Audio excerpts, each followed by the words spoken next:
Hello दोस्तों, कैसे हैं आप सब। उम्मीद करता हूँ भाई आप सब बढ़िया होंगे, अच्छे होंगे। दोस्तों, आज जिन दो देशों के बीच हम कंपैरिजन करने वाले हैं, उन दो देशों की दुश्मनी सालों पुरानी है। हालांकि इस दुश्मनी का कारण एक तरफा ही रहा है। शायद इसी वजह से आज तक एक देश G20 की अध्यक्षता करने जा रहा है, तो वहीं दूसरे देश के पास अपने लोगों को खिलाने के लिए 2 वक्त का खाना भी नहीं है। एक देश है दोस्तों भारत, तो दूसरा देश है पाकिस्तान। आज हम आपको इस वीडियो में इन दोनों देशों के बारे में बताएंगे कि एक ही दिन के अंतराल में आजाद होने के बाद भी दोनों देश कहां खड़े हैं। दोस्तों, आज के वीडियो काफी इंटरेस्टिंग होने वाली है, इसलिए वीडियो को एंड तक जरूर देखें। भारत और पाकिस्तान दोस्तों एक ही धरती पर जन्मे 2 देश हैं। एक जैसी जमीन, एक जैसा ही संविधान, एक ही तरह के लोग और एक ही जैसा बात करने का लहजा। लेकिन बावजूद इसके एक देश ने 75 साल के बाद छू लिया आसमान, तो एक देश को देखने पड़ रहे हैं भूखमरी जैसे दिन। दोस्तों, जब कभी बात भारत और पाकिस्तान के बीच अंतर करने की होती है, तो इस बारे में ज्यादा डिस्कशन नहीं होता कि कौन सा देश किससे ज्यादा बेहतर है, क्योंकि दोनों देश आजादी के बाद से किस मुकाम पर आकर खड़े हैं, ये आज बच्चा जानता है। 2022 में भारत ने आजादी का अमृत महोत्सव मनाया था और 2023 में भारत आजादी के दिन एक और नई कहानी लिखेगा।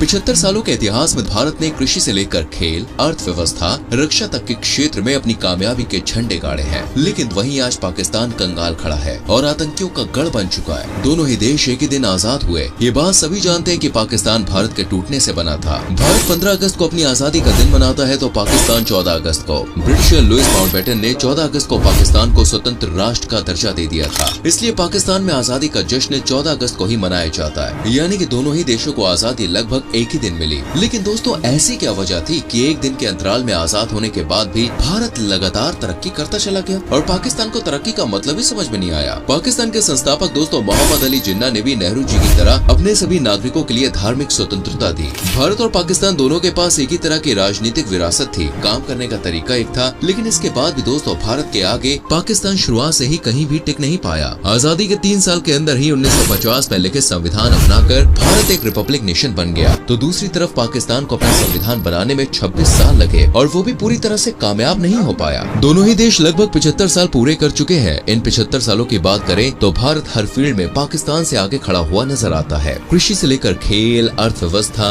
रक्षा और सुरक्षा तक के क्षेत्र में भारत ने कामयाबी हासिल की है। अनाज से लेकर रक्षा के क्षेत्र तक आज भारत आत्मनिर्भरता की दिशा में कामयाब दिख रहा है। आजादी के समय दोनों ही देश करीब थे। भारत और पाकिस्तान दोनों के ही पास अपने अपने देशों को बचाने और अपनी अपनी अर्थव्यवस्थाओं को सुधारने की चुनौती थी। 75 सालों में भारत दुनिया के गरीब मुल्क से ऊपर उठकर अब दुनिया की सबसे तेजी से बढ़ने वाली अर्थव्यवस्था के तौर पे जाना जा रहा है। वहीं पाकिस्तान में दोस्तों आर्थिक संकट काफी गहरा है। पाकिस्तान में आज लोग सड़कों पर हैं और भूखमरी से मर रहे हैं। इसका कारण कोई प्राकृतिक रीजन नहीं है, बल्कि दोस्तों पाकिस्तान खुद है। इस देश में रहने वाले लोग आज अपनी इस हालत का जिम्मेदार यहाँ की सरकार और नीतियों को ठहरा रहे हैं। 2022 से ही पाकिस्तान विदेशी मुद्रा संकट की चपेट में है और आने वाले समय में और भी बुरा हो सकता है। वहीं आज भारत सबसे मजबूत अर्थव्यवस्था वाले टॉप 5 देशों में शामिल है। ऐसा माना जा रहा है कि भारत जल्द ही दुनिया की तीसरी सबसे मजबूत अर्थव्यवस्था वाला देश बन जाएगा।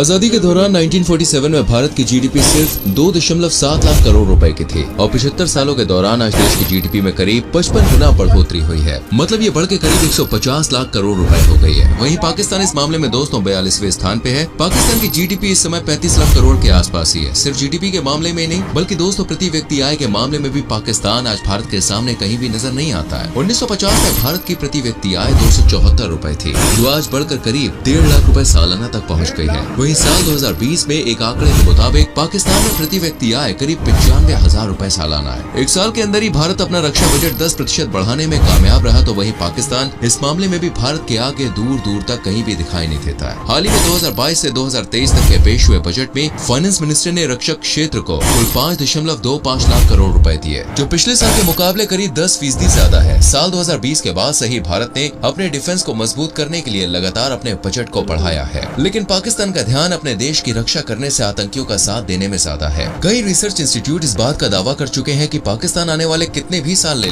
तब भी डिफेंस बजट में भारत से आगे नहीं निकल सकता है। पाकिस्तान की बात करें तो इस देश का 2022-23 के लिए रक्षा बजट 1,52,000 करोड़ पाकिस्तानी रुपए अलॉट किया गया था। भारत की मुद्रा के हिसाब से देखें तो ये 144,689 करोड़ रुपए के बराबर है। इसकी अगर भारत के रक्षा बजट से तुलना करें तो ये पाकिस्तान का करीब 13 गुना तक ज्यादा है। डिफेंस बजट के अलावा अगर दोनों ही देशों की सैन्य ताकतों की बात करें तो परमाणु हथियार के अलावा पाकिस्तान के पास भारत के किसी हथियार का जवाब नहीं है। पाकिस्तान के पास 140 से 150 परमाणु बम है, जबकि भारत के पास 130 से 140 परमाणु बम है। भारत के पास 9 तरह के ऑपरेशनल मिसाइल्स हैं, जिसमें दोस्तों अग्नि 3 सबसे खतरनाक मिसाइल है जो 5000 किलोमीटर की दूरी से वार कर सकती है, जबकि पाकिस्तान के पास शाहीन नाम की एक ऐसी मिसाइल है जो बाकी सबसे खतरनाक मानी जाती है। इसकी भी दूरी करीब 2000 किलोमीटर तक है। IISS के मुताबिक भारत के पास 14 लाख सैनिक हैं। इसके अलावा भारत के पास 3563 युद्ध टैंक, 3100 इन्फेंट्री फाइट लड़ाकू वाहन, 336 सशस्त्र पर्सनल कैरियर्स और 9719 तोप है। पाकिस्तान की आर्मी में केवल दोस्तों 5.6 लाख सैनिक हैं, जिनके पास 2496 टैंक्स हैं, 1605 सशस्त्र पर्सनल कैरियर्स हैं, 4472 तोप है। दोनों ही देश एक दूसरे से किसी भी समय जंग करने के लिए तैयार रहते हैं। लेकिन दोस्तों आप सोच सकते हैं कि अगर जंग हुई तो कौन सा देश किस पर भारी पड़ेगा। आज भारत अमेरिका, ऑस्ट्रेलिया, इंडोनेशिया और फिलीपींस जैसे देशों से स्वदेशी फाइटर जेट तेजस खरीद पाने में कामयाब हो पाया है। इसके अलावा भारत के पास आज एक नहीं बल्कि दोस्तों कई राफेल विमान है जो अकेले ही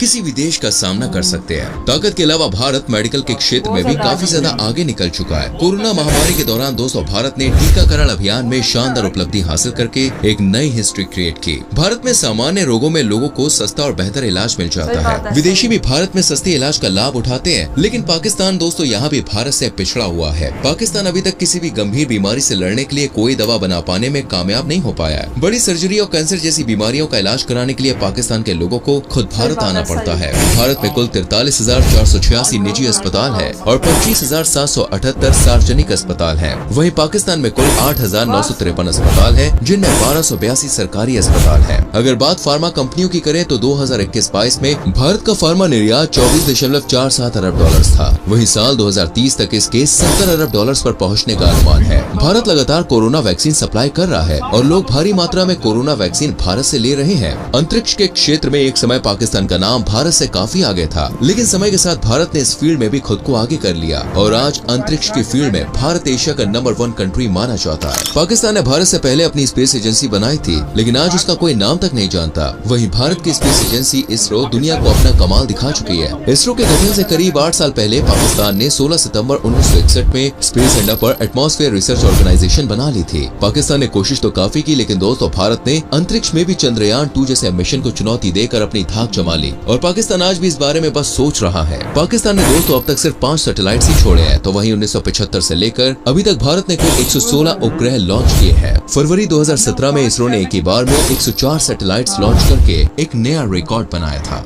इंटरनेशनल लेवल पर दोनों देशों की क्या स्थिति है, ये भी दोस्तों किसी से छुपी हुई नहीं है। भारत सरकार की बदली हुई तस्वीर को देखते हुए चीन जैसे देश भी भारत को आंख दिखाने के बारे में सोचते हैं। यूक्रेन के मामले में भी भारत अमेरिकी दबाव के आगे नहीं झुका और रूस से व्यापार का रास्ता बरकरार रखा। कश्मीर मुद्दे पर दोस्तों आज अमेरिका, रूस और कई बड़े देश भारत के साथ खड़े हुए नजर आते हैं। वैश्विक मंच पर पाकिस्तान की कहीं कोई वैल्यू नहीं है। पाकिस्तान आज भी आतंकियों का ठिकाना बना हुआ है और भारत को परेशान करने की कोशिश में रहता है। इसे लेकर दूसरे देश भी पाकिस्तान को चेता चुके हैं। भारत जहां ओलंपिक खेलों की मेजबानी करने के लिए खुद को तैयार कर रहा है, वहीं दूसरी तरफ पाकिस्तान अभी तक अपनी सिविल वॉर में ही उलझा हुआ नजर आ रहा है। पाकिस्तान में आज आतंकी संगठन दोस्तों इतने एक्टिव हो चुके हैं कि कोई भी कंट्री यहाँ पर इन्वेस्ट करने के लिए 10 बार सोचती है। भारत की तरह ही पाकिस्तान में क्रिकेट का काफी क्रेज है, लेकिन दोस्तों पिछले दशक को छोड़ दें तो कोई भी टीम यहाँ आने के लिए तैयार ही नहीं है। वहीं अगर भारत की बात करें तो इस देश का दोस्तों हर राज्य मैन्युफैक्चरिंग हब बन चुका है। बड़ी बड़ी कंपनियां यहाँ पे इन्वेस्ट कर रही हैं, तो कई बड़े विदेशी खिलाड़ियों का यहाँ पर घर भी है और सभी भारत में रहने की इच्छा भी जता चुके हैं। भारत 1 दिसंबर से शक्तिशाली समूह G20 की अध्यक्षता करने जा रहा है, जो इस बात को दर्शाता है कि भारत वैश्विक ताकतों के बीच विश्व नेता बनकर उभरा है। G20 ग्रुप में जितने भी देश हैं दोस्तों, ये सभी देश एक साथ भारत आकर अपनी अपनी बात रखेंगे और पूरी दुनिया की नजर भारत पर होगी। ऐसा माना जा रहा है कि सम्मेलन के बाद भारत को आर्थिक रूप से काफी फायदा होगा। वहीं पाकिस्तान अभी ये सोचने से भी काफी दूर है कि उसे आने वाले समय में ये अवसर मिलेगा भी या नहीं।